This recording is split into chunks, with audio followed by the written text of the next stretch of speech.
Now that we have two components and these two components collide with each other, so why not we turn this working example into a game?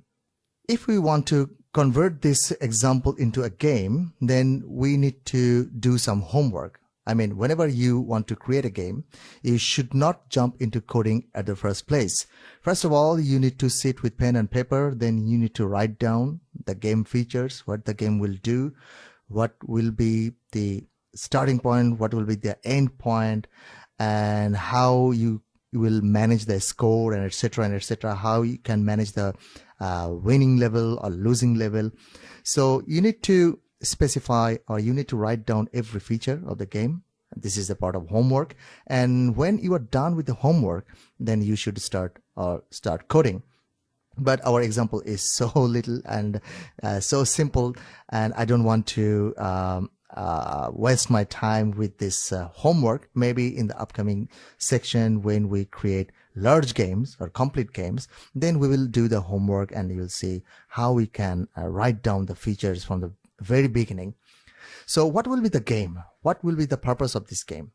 Since we have a ball and a component and they can collide with each other, so what we can do is we can generate balls, not just one ball. We can generate balls across the screen, and our player will collide with every ball or most of the balls, and every time this component collides with the balls would be, or that ball will be removed from the screen. And we can add a score, perhaps, that how many balls I have removed from the screen. And also we can set a timer.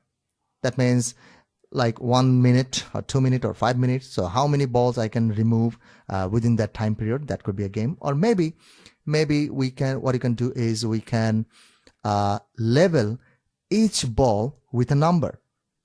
We can level each ball with a number. That means if there are, say, 10 balls on the screen with different numbers from like 1 to 10, then the target will be how many balls I can remove from the screen with the highest number.